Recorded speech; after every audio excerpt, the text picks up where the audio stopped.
What's up, YouTube? Your boy back once again with another sport topic, and today we're going to talk some basketball. Orlando Magic basketball.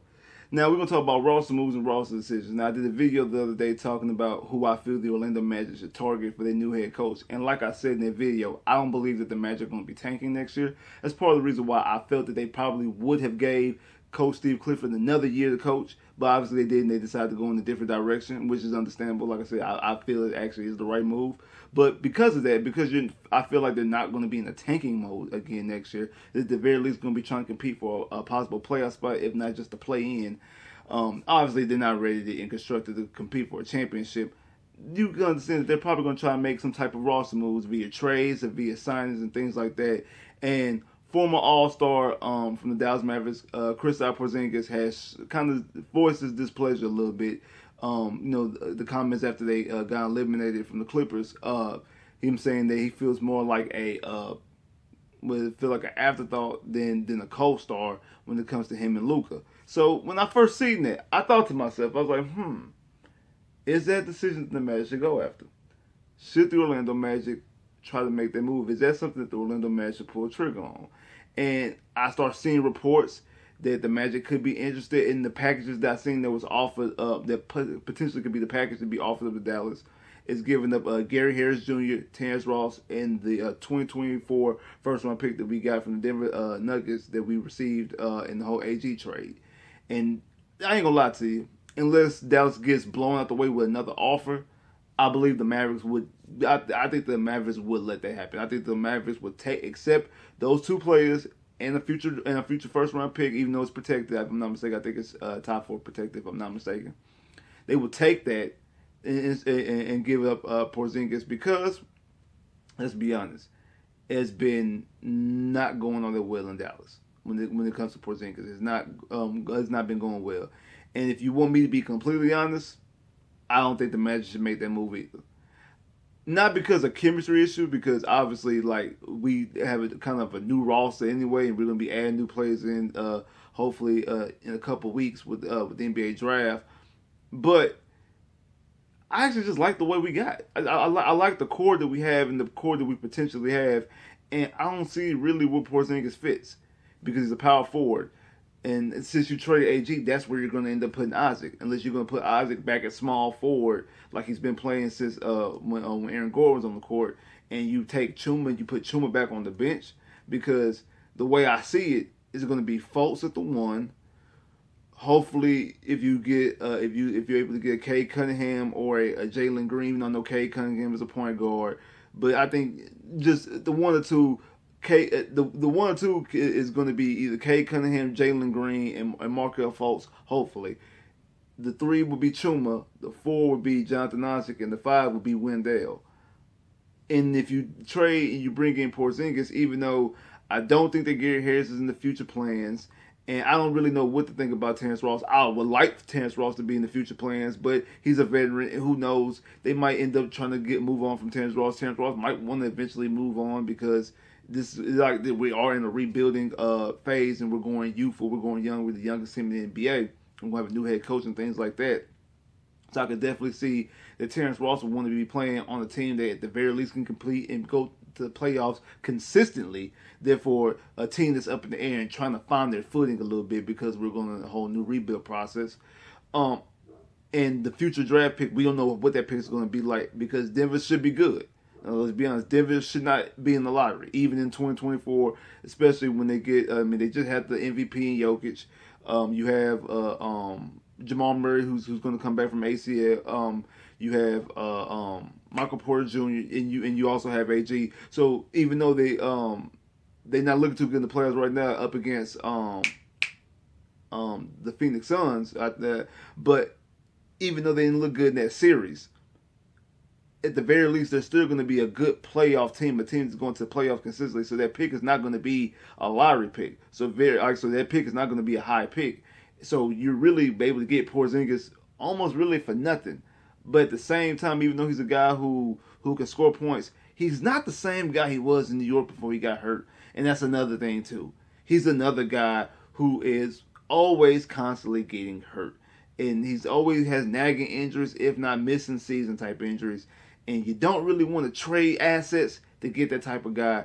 And to be honest, my biggest thing with Porzingis, I think when he was in New York, he looked like he could be a superstar. And then you put him up against somebody like Luka, who I was wrong on coming out of the draft. You put somebody on like Luka, who is a star, and you see exactly what he is, and he's not the two. He's really a 3-star.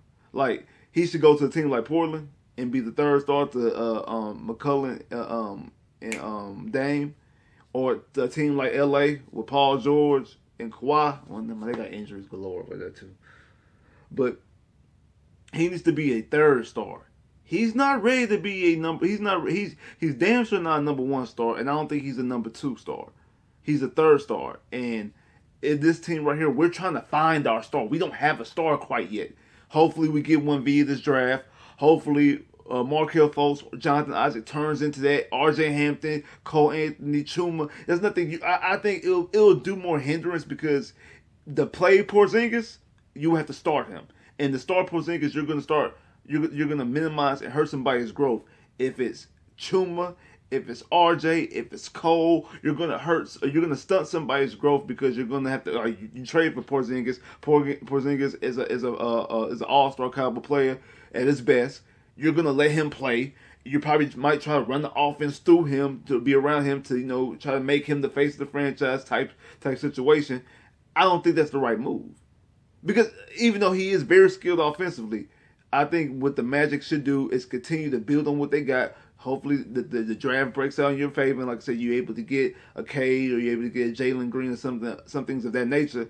And you're able to build on those young guys. You get Markelle Fultz back. You get Jonathan Isaac back. Chuma showed very much promise, especially after the trade. After the trades, Chuma was out there balling for a stretch for like a week and a half. He was showing how dominant he can be. That maybe he could be a 3rd type of star. And then we seen what Cole did towards the end of the season, especially he's a big shot maker. And we also seen R.J. Hampton was Eastern Conference Rookie of the Month for the last month. I think it was the month of May for the last month of the season.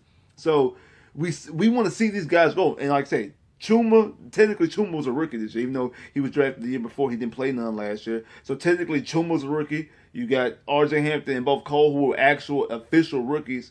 And then you're going to have 2 new rookies go with your pick and with the Bulls pick come into the draft.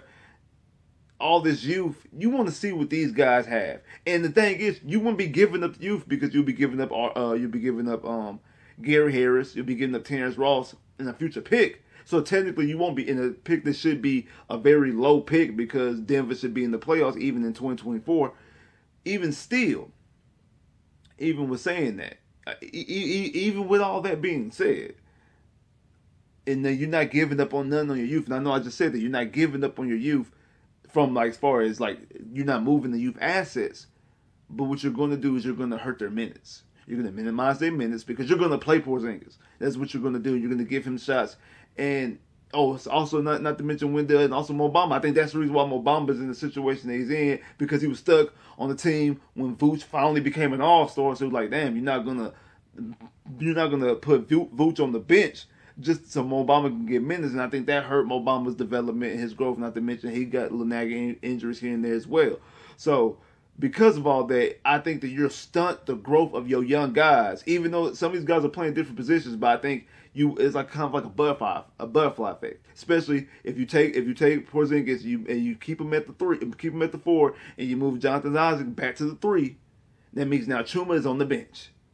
And now Chuma's finding his minutes whenever he can, and who knows, because of that, because Chuma's coming off the bench, and he's getting his minutes any way he can, that means you might try to take some of RJ minutes away, and also take some of Cole minutes away. Then you also, not to mention, you're going to be drafting 2 new guys, so you're going to stunt the development of your youth by doing that. So I don't think it's the right move.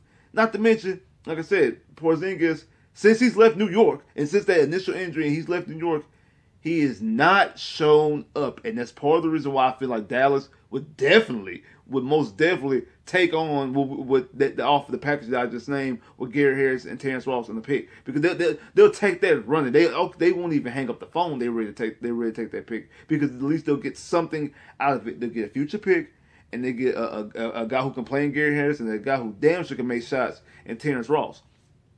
So I think Dallas will take that running because they see that obviously Porzingis is not the second star. And if that's the case, why does the Magic need to even make that move? Seriously. Why do the Orlando Magic need to make that move? Because it's a name? Because it really would be to this point. It would be something to sell jerseys. It would. You trade for Porzingis. You can go out there, have a nice little press conference, and you can put them out there. You put them on the face, and now, man, people get excited. People go out there and buy Porzingis jerseys. But I think people really start buying Cole Anthony jerseys if they ain't already bought them.